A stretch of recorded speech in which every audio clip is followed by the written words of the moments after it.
Deus, senta aí, querido, e já senta, já pega a sua Bíblia, abra aí comigo, por favor, no livro de Êxodo, capítulo de número 1, livro do Êxodo, capítulo de número 1, aleluia, obrigado ao pessoal do Music.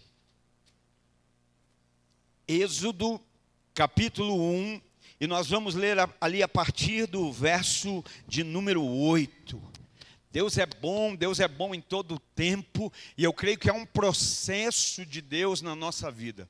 Há um processo que vai nos levar a um estágio maior, a um estágio melhor, para nós vivermos coisas melhores, né? Hoje é o culto fé, tem gente de fé aí, apesar do clima, apesar de toda a condição, né?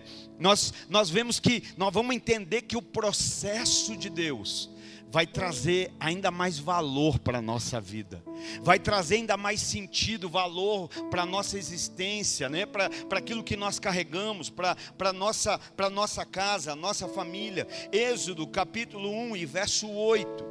Então subiu ao trono do Egito um novo rei, que nada sabia sobre José.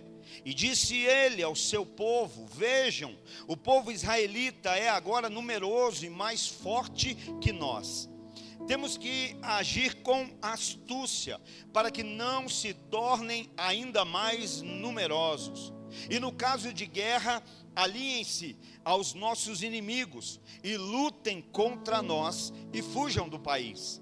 Estabeleceram, pois, sobre eles chefes de trabalhos forçados, para os oprimir com tarefas pesadas. E assim os israelitas contribuíram para o faraó as cidades celeiros de Pitom e Ramsés. Todavia, quanto mais eram oprimidos, glória a Deus, todavia, quanto mais eram oprimidos, mais numerosos se tornavam e mais se espalhavam. Por isso os egípcios passaram a temer os israelitas. Pai, nós louvamos o teu nome, porque o Senhor é real, o Senhor é verdadeiro, e nós estamos aqui, Pai, por conta da Tua presença, Pai. É por conta de quem o Senhor é. Nós não viemos por conta de uma programação, nós não viemos por conta de um costume, nós não viemos apenas para estar com os nossos irmãos, ainda que tudo isso seja muito bom. Mas acima de tudo nós viemos por conta de quem o Senhor é. A minha oração nessa noite não é acerca do Teu Espírito Santo vir, porque Ele já está presente. Mas a minha oração é, Pai, se eu posso em ousadia pedir, que não haja ninguém aqui dentro desse prédio indiferente a essa presença. Pai, pessoas que talvez adentraram aqui hoje com angústia, com preocupações, com problemas, mas que nessa noite, a partir da Tua palavra, que é poderosa, e é a Tua palavra que estabelece sobre nós um novo nível de fé, pois ela diz que a fé vem por ouvir, e ouvir a pregação do Evangelho. O Teu Evangelho está sendo pregado, e nós cremos que a nossa fé está sendo elevada. Portanto, ó Deus, que haja um entendimento, um reconhecimento, Pai, uma sensibilidade ao mover do Teu Espírito Santo e ao anunciar da Tua palavra. É o que eu oro nessa noite, agradecido em nome de Jesus, amém. Se é livre, você pode dar glória a Deus, você pode dizer um aleluia aí, porque Ele é bom em todo o tempo, Ele é bom, aleluia. Aqui nesse momento um novo rei está sendo estabelecido. Nós vemos o exato momento em que um novo rei vai tomar o trono. O tempo de José havia passado, o tempo das vacas gordas se fora, e agora vem um novo tempo para a vida desse povo. Um novo rei no trono indica uma mudança de governo, uma mudança de autoridade, uma mudança de estação. Vem algo novo para a vida do povo de Israel. Há uma mudança. E na vida cristã, de igual forma, nós vivemos assim. O povo estava vivendo no Egito. Você lembra dos tempos de José? tempos em que sobreveio tempos de vacas gordas, aonde os celeiros foram abastecidos, e no Egito, por conta de um homem cheio do Espírito Santo, havia alimento suficiente para abastecer todas as nações que pereciam com fome, e assim todos iam para lá em busca do alimento, em busca da sobrevivência. Mas esse tempo passou. José agora não vive mais. José agora é passado. E agora, nesse momento no Egito, momento de mudança, mudança de estação, mudança de reinado, mudança de governo, agora esse povo que antes era acolhido começa a ser perseguido. Na nossa vida é bem assim. Nós já vivemos momentos em que nós éramos acolhidos, mas agora nós somos perseguidos. A estação muda, o governo muda, o reinado mudou, e agora o que tem sobre o povo de Deus é perseguição. O inimigo se levanta para perseguir. Parece bem a história da nossa vida. Passamos momentos que parece que está tudo bem, a gente é aceito, a gente tem ali um abrigo, a gente tem ali uma certa aceitação, mas de repente as coisas mudam, e é isso que está acontecendo aqui. O rei muda, o reinado muda, agora um novo governo é estabelecido. O tempo das vacas gordas se passaram, e agora o que vem sobre o povo é perseguição. Eu creio que até o fim dessa mensagem, você vai estar dando glória a Deus pelas perseguições na tua vida. Você vai estar louvando a Deus pelas perseguições na tua vida. Porque deixa eu dizer, a gente ouviu aqui semana passada, mas semana passada já passou. Hoje é um novo dia, hoje é uma nova semana, há uma nova estação, né? Mas você vai entender que até as perseguições vêm aperfeiçoar, vêm apurar aquilo que Deus tem como propósito para a tua vida. Você nunca vai sair de uma perseguição da mesma maneira que você entrou, se você confiar em Deus. Se você confiar em Deus, você vai começar a glorificar o nome dele por conta das pressões. Quem aqui gosta de azeitona? Pastor, tem a ver? Tem. Quem aqui gosta de azeitona? Azeitona é bom. Azeitona tem um preço, não é? Azeitona é boa, ela tem um preço. Agora deixa eu te dizer, o que vale mais? Um vidro de azeitona ou um vidro de azeite de oliva? O que é mais caro? Um vidro de azeitona de 1 quilo ou 1 litro de azeite de oliva? E aí todos sabem que é o azeite. Só que para o azeite ser produzido, a azeitona precisou ser esmagada. A azeitona precisou passar pela pressão. O que vale mais? 1 quilo de uva ou 1 litro de suco de uva? Da mesma forma, aquilo que deu valor, aquilo que agregou valor, aquilo que antes era só o fruto, foi o processo que ele passou. Não, você não está entendendo.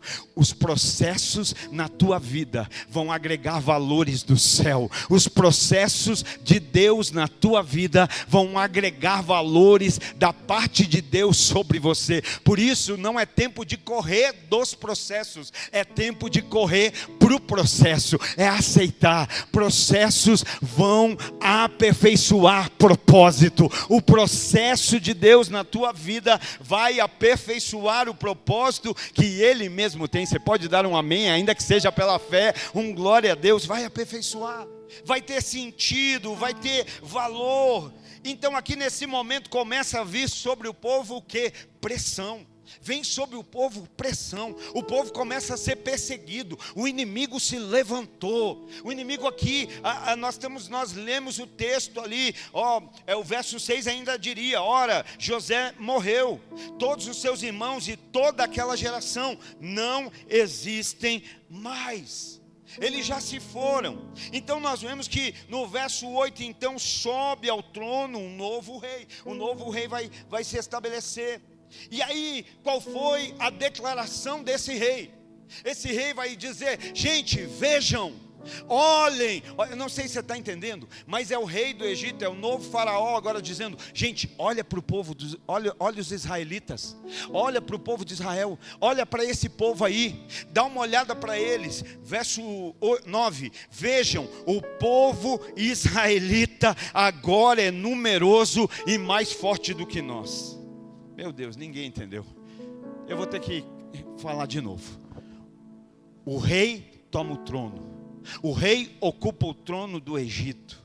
Agora, um sucessor de José. E agora no trono, ele olha para o povo e vai dizer para os seus agregados: olha, esse povo aí é numeroso. Esse povo aí é forte. A gente precisa... Não, meu Deus. É mais ou menos uma reuniãozinha no inferno e Satanás e os seus demônios olhando para os crentes e dizendo: esse povo é numeroso, esse povo é forte, precisamos fazer algo para... Você está entendendo o que eu estou dizendo, irmão? Que às vezes o inimigo sabe mais da força que você tem do que você mesmo. Às vezes o inimigo acredita mais na força que a gente tem, e a nossa força está em Deus, porque sem Deus nós nada podemos fazer. Mas nós nos apegamos à sua palavra, e ela diz que maior é aquele que está conosco do que aquele que está no mundo. A palavra de Deus diz que operando Deus, não há quem possa impedir. Ela ainda diz que se Ele é conosco, quem será contra nós? O faraó está dizendo: olha, gente, esse povo aí é numeroso, esse povo é forte. O inimigo se levanta. O inimigo se levantou. A gente às vezes escuta os crentes, né? Quem já escutou o crente dizer isso? O inimigo se levantou, irmão. Hoje é um dia que o inimigo se levanta mesmo, se levanta, mas levanta para cair. Só tem um destino: levanta para ser derrubado. Mas por que o inimigo se levantou? Por que o rei se levantou? Por que o governo do Egito se levantou? Sabe por quê? Porque ele encontrou do outro lado força. Meu Deus, hoje a chuva pegou vocês, né? O inimigo não se levantou porque viu um povo fraco. O inimigo se levantou porque diante dele tinha um povo forte, que na concepção dele precisava ser parado. O inimigo não precisa se levantar para os fracos. Os fracos já caem por si próprios. É forte mineiro. O inimigo se levanta. Está tudo muito bem. Oxe. Você lembra da tua última luta? Eu não lembro, pastor, faz tempo. Lembra do teu último embate? Do teu último confronto com as trevas? Não lembro. Cuidado, porque você pode estar andando do mesmo lado. Você pode estar andando na mesma via, na mesma direção. Porque você já percebeu? É duas coisas importantes, irmão. Que se a gente está andando no caminho contrário, vai ter confronto. Se a gente está andando no caminho, pega uma contramão aí, vai dar boa? Não, vai dar ruim. Só que vai prevalecer o mais forte. E você não vai pegar a via errada. Nós não estamos na via errada. Nós estamos no caminho certo. Nós estamos no único caminho. João 14,6, Jesus disse: eu sou o caminho, a verdade e a vida. Eu tenho uma certeza: o diabo não está nesse caminho. Mas nós estamos. Por isso vai ter afronta, por isso vai ter confronto, por isso vai ter hora que você vai dizer: e agora, né? Agora. Mas entenda isso: ele não se levantou para os fracos, ele se levanta para aqueles que são fortes. Ele se levanta. Nós temos que parar, porque se não parar, esse povo vai crescer. Você já viu tanto que Lagoinha apanha? Quanto mais apanha, mais cresce. É só a graça de Deus, é apesar de nós, né? Ontem estávamos na nossa mentoria com o pastor André. Mês que vem nós vamos estar em Minas, vamos estar lá na Matriz. Eita, vai ter uma reunião de pastores sênior, nós vamos estar lá. Então, entenda isso: o inimigo não se levanta para aqueles que são fracos, ele não perde tempo com os fracos. Para que eu vou ficar, ele vai ficar se opondo com quem é fraco? Ele se levanta e está dizendo assim: gente, a gente precisa fazer alguma coisa. Esse povo é forte, esse povo é forte. Não, eu vou repetir para você receber. O povo de Deus é um povo forte nele, aleluia, porque a alegria do Senhor é a nossa força. A alegria de Deus é a nossa força. O inferno tem que se ocupar. Eu já disse que eu queria... Como é que é o nome daquela rua famosa dos Estados Unidos lá? Times Square. Eu já falei que eu queria que lá nos telão do Times Square do inferno tem que estar o rosto dos crentes lá, os demônios. É aquele lá que tem que parar. É como um Elias. Acabe vai chegar aí Elias e dizer: é você o perturbador? É você o perturbador de Israel? Irmão, chega de ser uma geração acomodada, chega de ser uma geração conformada. Não, nós somos inconformados com o mundo, nós somos inconformados com o sistema, aleluia. Já te chamaram de perturbador? Tem gente que talvez é perturbador dentro da igreja, mas a gente tem que ser perturbador do mundo, do sistema. Não, eu não me conformo. Eu vou fazer a diferença. O faraó está dizendo: nós precisamos parar esse povo. A gente precisa parar esse povo. Por quê? Porque eles são numerosos. E sabe o que ele estava temendo? Ele estava dizendo assim: se tiver guerra, vai dar ruim para nós. Você ainda tem medo do inimigo? Mesmo quando você sabe que ele conhece a tua força em Deus, mesmo que ele sabe que se você estiver em Deus, nada te para, nem ele mesmo te para. Então, olha só, em caso de guerra, talvez eles se juntem com os nossos inimigos. Nós temos que agir com astúcia, nós temos que agir de uma forma a nos precaver disso. Então, ele vai dizer: se eles lutarem contra nós, vão fugir, vão vencer, porque eles são fortes e numerosos. Então guarde isso: o inimigo não se levanta contra os fracos, ele se levanta contra os fortes. Eu estou falando para a gente hoje aqui que só se vê como fraco. Eu estou falando para a gente hoje aqui que está dizendo assim: eu estou só o pó, eu não aguento mais essas lutas, eu não aguento mais essas afrontas, eu não aguento mais essas dificuldades, eu não aguento mais esses problemas. Mas você está entendendo a palavra? Hoje Deus está dizendo para você, aleluia: você não sabe a força que tem, você não sabe o que você pode em mim. Você está querendo desistir, você está querendo abandonar, você está querendo parar, mas Ele está dizendo para você hoje aqui: a minha graça te basta, porque o meu poder se aperfeiçoa na tua fraqueza. Que a fraqueza só sirva para a gente reconhecer que precisa de Deus, mas a partir disso saber que com Deus nós saltamos muralhas, com Deus nós desbaratamos exércitos. Você está entendendo? Não estou falando que vai ter luta. Eu prefiro viver uma luta com Deus do que uma vida de tranquilidade sem Ele. É muito melhor a gente ter uma vida de confrontos, de batalhas, mas saber: Deus está comigo, do que você ter uma vida na rede com a ausência de Deus. Cada processo está acrescentando algo da parte do Senhor na tua vida. Cada processo está te tornando alguém mais parecido com aquilo que Deus tem. Suporte o processo, não corra do processo. Sabe, quanto mais as coisas... A gente vai entender, não vou dar spoiler, vamos lá. Aí olha o verso 8 ali então.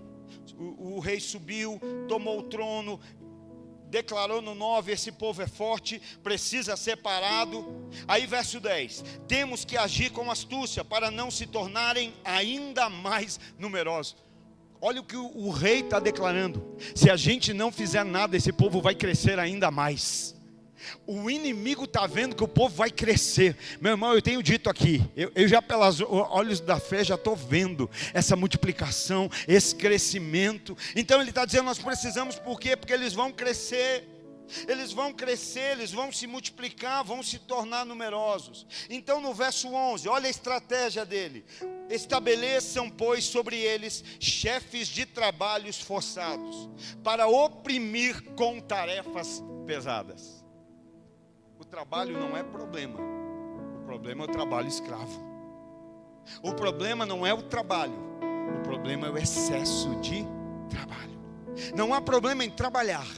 O problema é só viver para trabalhar. Viva do seu trabalho, mas não trabalhe só, não viva só para trabalhar. Agora, qual é a estratégia do inimigo? Qual é a estratégia de Faraó?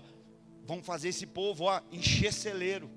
Faz deles escravos, trabalho forçado. Eles vão ter que cumprir as tarefas. E assim os israelitas construíram para o Faraó as cidades celeiros de Pitom e Ramsés. Você entendeu o que está acontecendo? O povo está trabalhando de maneira forçada. E aquilo que constroem não é para eles. Aquilo que constroem é para o Egito.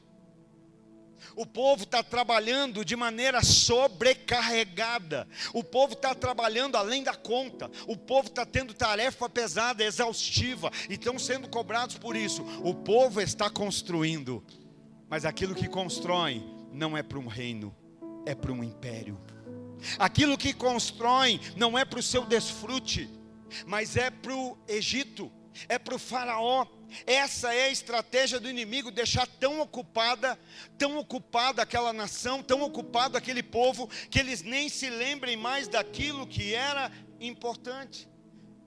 Esqueceu o seu valor, esqueceu o seu propósito. Tem gente que está numa loucura tão grande, trabalhando, só corre, que até esquece para onde está indo.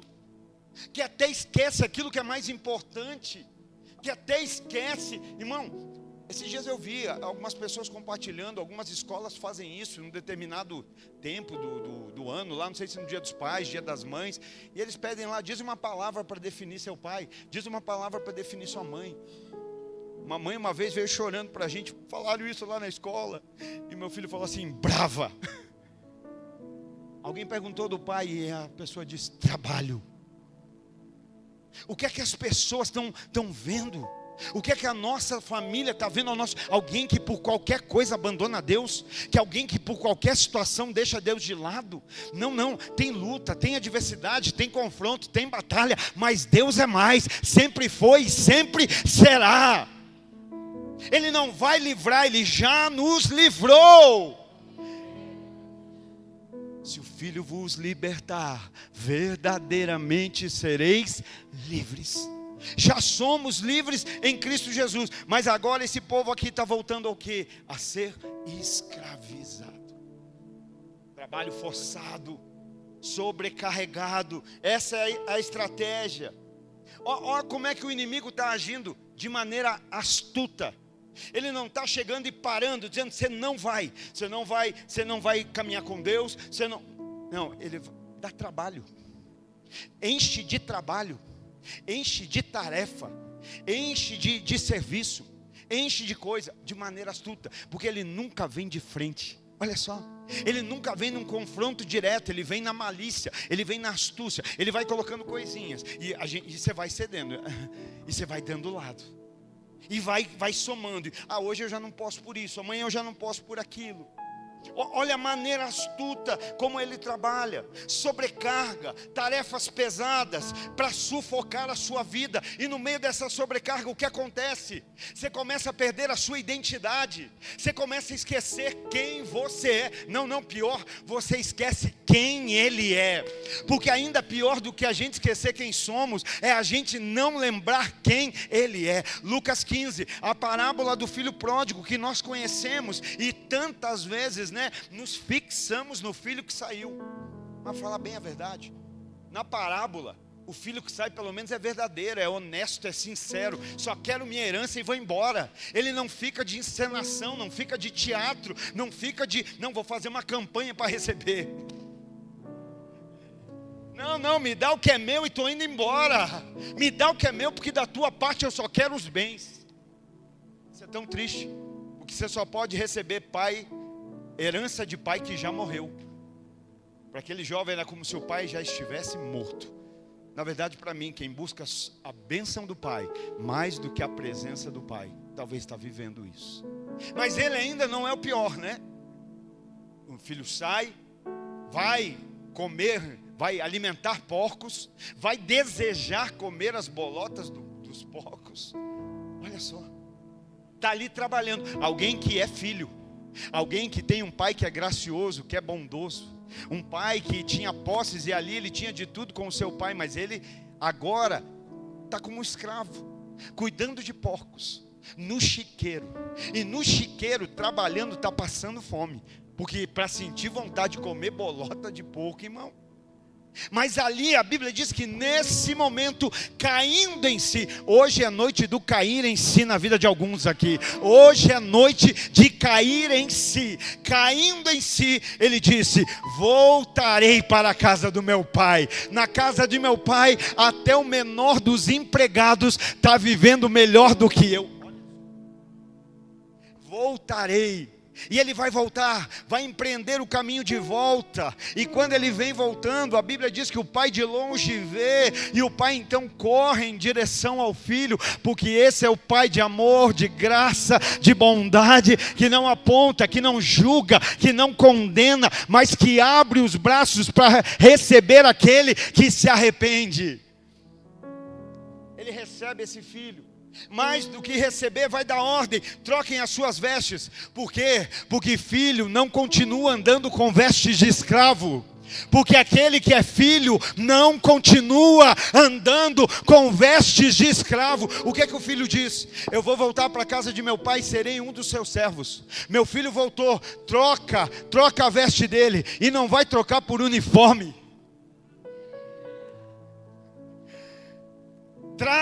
Traz o que? A carteira para assinar? Não, traz anel. Anel fala de descendência, fala de herança, fala de pertencimento. Ele não veio para ter uma carteira assinada, ele voltou para reconhecer a identidade que tem. Traz anel. Olha o povo do churrasco, mata um boi cevado. Eita glória, vai ter festa. É nesse momento que o filho mais velho, diga filho mais velho. Tem filho mais velho dentro da casa do pai, não se alegrando quando o mais novo chega. Tem filho mais velho dentro da casa, não se alegrando em ver o filho mais novo crescer. Quando o filho mais novo chega, o pai troca a veste, o pai dá sandália, o pai dá anel. O pai não dá, o pai devolve. Hoje é a noite que Deus quer devolver para você aquilo que sempre foi teu. Ele nunca te tirou, mas você saiu do lugar que Ele te deu. Dá anel, dá sandália, dá vestes, prepara a festa. Irmão, pensa a festa, todo mundo celebrando, mas o filho mais velho não entra na festa do filho mais novo. O filho mais velho não celebra a alegria do filho mais novo que estava perdido e foi encontrado. O filho mais velho não celebra a alegria daquele que um dia foi e agora está voltando. Ele fica do lado de fora. Irmão, vamos entrar, tem uma festa no céu, tem uma festa, tem uma celebração. Toda vez que um pecador se arrepende, por que a gente solta confete, a gente festeja, irmão? Porque era uma vida que estava perdida e está voltando. Era alguém que estava caminhando para o inferno e agora vai morar na eternidade com Jesus. E aí o filho mais velho fica do lado de fora. Eu imagino os servos olhando e dizendo: caramba, o filho não entrou na festa do pai? Como assim? O irmão tinha que ser o primeiro a estar lá pulando. Meu irmão. O pai, de amor e misericórdia, sai um pouquinho da festa para ir ver o que o mais velho está passando. E aí o que é que está acontecendo? Por que você está assim? Sabe por quê? Porque eu sempre fiz tudo o que o Senhor quis. Eu sempre te obedeci. Eu sempre fiz tudo o que o Senhor mandou. E para mim, o Senhor nunca nem deu sequer um cabrito. Mas para esse aí, que fez tudo errado, que gastou toda a herança, quando ele volta, o Senhor faz festa e mata um boi cevado. Sabe o que o pai vai dizer? O pai nem argumenta com relação ao filho mais novo. O pai vai tratar de maneira direta com o filho mais velho. O problema não está naquilo que eu fiz por ele. O problema está na falta de reconhecimento sua de quem eu sou para você. Quando ele fala do irmão, ele não chama de irmão, ele diz: esse teu filho. Está entendendo? Porque às vezes nós estamos nessa condição. A gente aprendeu a ser escravo. A gente até diz que saiu do Egito, mas trouxe a escravidão para dentro de Canaã. A gente ainda quer trabalhar. Não estou dizendo que a gente não tem que trabalhar. Não, vou arrumar essa frase aqui. A gente ainda está querendo se esforçar para ter algo. A gente ainda quer ter algo por esforço. Eu trabalhei, fiz tudo o que o Senhor mandou. Não, aqui você não tem por aquilo que você produz. Aqui você tem por aquilo que você é. Porque tudo que é meu é teu. Tudo que é meu te pertence. Está entendendo? Hoje é noite em que alguém aqui precisa sair dessa configuração de apenas servo, de apenas empregado. Deixa eu te dizer, aleluia, essa eu vou correr para dizer. Eu estava quietinho, mas o céu não tem RH. Não tem departamento pessoal no céu. Não, no céu não tem carteira assinada. No céu tem livro da vida. Teu nome não está numa carteira assinada. Teu nome está no livro da vida que está nos céus. E esse nome está lá.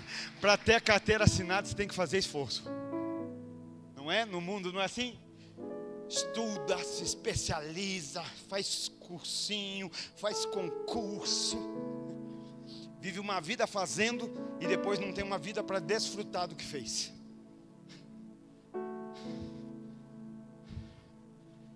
A carteira assinada para ter o nome lá é esforço teu. O nome no livro da vida é por sacrifício dele. É quando eu reconheço o sacrifício. Irmão, é bom nesse tempo ter carteira assinada. Você fica feliz, né? Só se o emprego não for bom. Mas fica na bênção, que a bênção de Deus traz riqueza e não traz dores. Mas ainda é muito melhor ter o nome no livro da vida. Os discípulos vão dizer: mestre, os demônios estão se sujeitando. A gente fala: sai, e eles obedecem.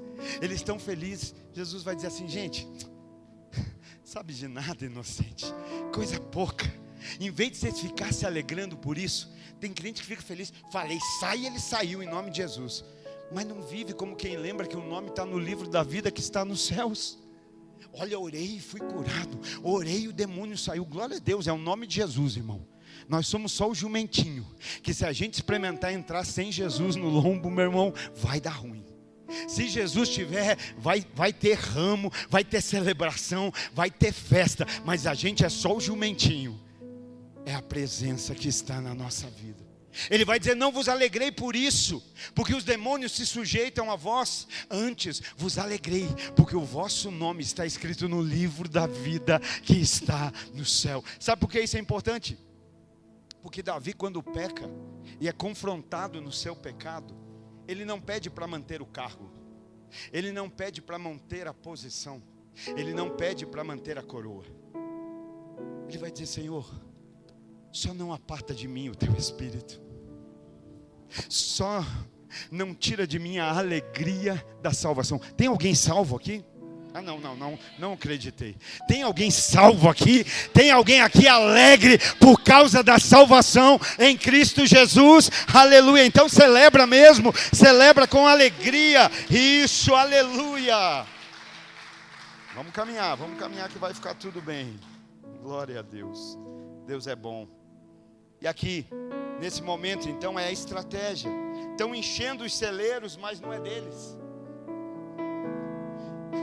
Você não foi chamado para encher celeiro, irmão. Eu tenho um esboço ali, mas não consigo parar nele.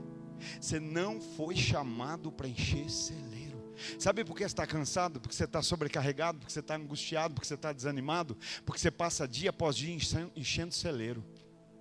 Pastor, eu não tenho que encher celeiro? Não, a minha Bíblia diz, Provérbios 3:9, que eu tenho que honrar a Deus. Honre a Deus, e os teus celeiros se encherão. Engraçado que enquanto você está enchendo celeiro, você não tem tempo para honrar a Deus. Está lá, Uau, estou enchendo o celeiro. Está enchendo. E um dia você vai, talvez, ouvir alguém dizer: e se hoje pedirem conta da tua vida? Tudo isso aí que está dentro do celeiro vai ficar para quem? Era um homem, uma parábola de um homem que encheu o celeiro na sua vida. Encheu, a ponto de chegar um dia e dizer assim: caramba, meu celeiro está cheio. Irmão, o que você faria com o celeiro cheio? Parou para pensar. Estou com o celeiro cheio, eu vou desfrutar daquilo que ele me deu. Sabe o que esse homem diz? Vou derrubar esse celeiro e farei um ainda maior. Celeiro ainda maior exige trabalho ainda maior. O que estava cheio vai parecer vazio. O que estava no fim vai voltar ao começo. Não, quando eu chegar no iPhone 15 eu paro. Tem gente que fala: não, quando eu chegar no 4 eu paro. Já está no 17. Se endivida, não desfruta. Porque falar do celeiro você não entende. Então eu vou trazer para hoje. O carro termina a prestação, agora em vez de desfrutar, agora eu vou trocar. 100 mil mais caro, faz um outro carnê lá. Carrega o carnê debaixo do braço, mas não carrega a Bíblia. Todo dia olha para o carnê, mas não olha para a Bíblia. Todo dia vai dormir pensando no carnê, mas não pensa na Bíblia. Aleluia. Encheu o celeiro, agora vou demolir e vou encher outro. E aí Deus vai chamar. O que você chamaria de alguém com um celeiro cheio? Você ia dizer assim: pastor, traz no próximo CRI. Só que aquilo que a gente chama de ensino, Deus chama de tolo. Deus chama de tolice, tolo. Se hoje te pedirem a tua alma, para quem fica tudo isso?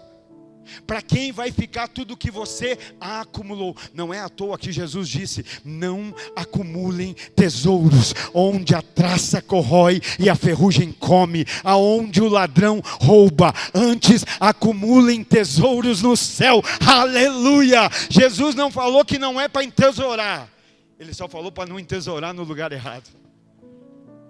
Jesus não falou: não junte tesouro. Está entendendo por que na eternidade, talvez aquele que você chamava de pobre, você vai ver: caramba, olha a mansão dele aqui no céu onde fica.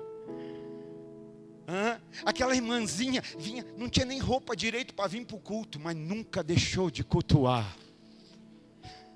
Às vezes vinha de a pé na chuva. Não, mas eu saí com o meu carro molhar nessa chuva? Pensa comigo hoje, irmão. Pensa comigo hoje. Então aqui a cidade celeiro estavam usando as forças, estamos indo para o final, usando as forças para construir o império dos outros. Nós não fomos chamados para construir império na terra. Nós somos chamados para manifestar o reino dos céus. Deus dá, já li aqui antes na oferta que Ele dá a bênção. Você viu, primeiro antes a gente batia e assoprava, agora a gente assopra e depois...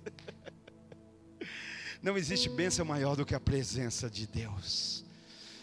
Eu aprendi o segredo de viver bem em toda e qualquer situação, tendo muito ou tendo pouco, estando bem alimentado ou não tendo nada, porque eu aprendi que eu posso todas as coisas naquele que me fortalece. Paulo não está falando de coisas, Paulo está falando de uma presença. Paulo está falando de alguém que é mais importante do que todas essas coisas. E aí, para a gente caminhar de fato para o fim, verso 12. Alguém pode dar um glória a Deus pelo verso 12? Todavia, eu amo os poréns, eu amo os entretantos, eu amo todavia da Bíblia. Tem gente que está tão acelerado que nem enxerga os poréns, que não enxerga os entretantos, que não enxerga os de repentes da Bíblia, que não enxerga, aqui ó, todavia, quanto mais eram oprimidos. Tem alguém aqui sendo perseguido, alguém sendo pressionado, alguém sendo afrontado, humilhado? Dá um glória a Deus aí. Quanto mais eram oprimidos, mais numerosos se tornavam. Quanto mais oprimidos eram, mais cresciam. Quanto mais pressão, mais crescimento. Quanto mais afronta, quanto mais processo, mais crescimento. Aqui o que é que nós estamos vendo? Eles não estavam crescendo por conta deles, eles estavam crescendo por conta da presença de Deus. Na pressão a gente mesmo não aguenta, irmão. Tem gente que não aguenta pressãozinha, isso aqui, ó. Tem gente que se beliscar já amolece. Não, já falei que nós somos, infelizmente hoje as pessoas vivem a geração, ou elas te confrontam, ou elas te anulam. Ou elas ficam só para confrontar, não é do jeito delas, então também não brinco mais. Mas o reino de Deus traz equilíbrio. O reino de Deus não é sobre eu ganhar. O reino de Deus é sobre o nós permanecer. Não é sobre o bem de cada um, mas é um bem comum. Então aqui há um mover, há uma ação, há um crescimento no deserto, um crescimento na perseguição, um crescimento, diante da afronta. Mas esse crescimento vem da parte de Deus. Na pressão, o povo não diminuiu, o povo cresceu. No meio da pressão, aquele povo começou a se tornar ainda mais numeroso. Sabe por quê? Porque a pressão purifica. A pressão faz revelar o que de fato nós carregamos do lado de dentro. Sabe o que acontece quando alguém é pressionado do lado de fora? Vem para fora tudo aquilo que está do lado de dentro. A pressão exterior vem revelar aquilo que nós carregamos no nosso interior. A pressão, ela não te deforma. Agora eu vou ver se tem gente de fé mesmo. A pressão não te deforma. A pressão te revela. A pressão que vem sobre a nossa vida não nos muda, ela revela quem nós somos. Pisa no calo do irmão aí do lado para você ver se a pressão não faz ele se revelar. Está entendendo? Tem pressão que Deus está permitindo para que você entenda quem você é e você reconheça: Deus, verdade, essa pressão me mostrou o que estava aqui dentro, mas isso agora eu não quero mais carregar, isso agora não é mais o meu eu não quero, agora eu vivo uma nova natureza. O reino pode ter mudado aqui, o faraó pode ter mudado aqui, mas o rei lá é o mesmo, sempre foi e sempre será. Ele vive, ele governa, ele reina para todo sempre. Então, se o reino não muda, a forma de reinado também não. Por isso as pressões vêm para revelar. Então a crise que você está vivendo não é para te enterrar, não. É para você se enraizar, para você entender: olha, isso aqui não é de mim, e eu quero mais é de Deus. Eu quero mais de Deus. Essa pressão está me fazendo entender que eu preciso ainda mais do Senhor. Tem uma essência, hoje o Guilherme não está aqui para nos explicar, mas o sândalo. O sândalo é algo tão interessante que quanto mais você espreme, quanto mais ele é batido, mais ele exala um bom perfume. Olha só, tem gente que aperta azeda, mas tem gente que na pressão exala perfume. E não é um perfume seu, é o bom perfume de Cristo. É o perfume do lírio dos campos. Aleluia! Então o inimigo ali agora mudou. O posicionamento mudou, e eu creio que hoje aqui também vai mudar. Talvez teve gente que veio para cá hoje com medo do inimigo, com medo daquilo que ele estava fazendo na tua vida. Mas eu quero declarar, eu declaro em fé, e se alguém tem fé para receber, que receba. Eu quero que declarar que debaixo da palavra, do mover do Espírito, da porção, da iluminação da palavra de Deus, quem vai temer é o inimigo quando olhar para você e entender você posicionado em Deus, enraizado em Deus. Tem alguém que recebe essa palavra nessa noite? Tem alguém que pode celebrar ao Senhor? Então vai ficando de pé, glorificando, vai ficando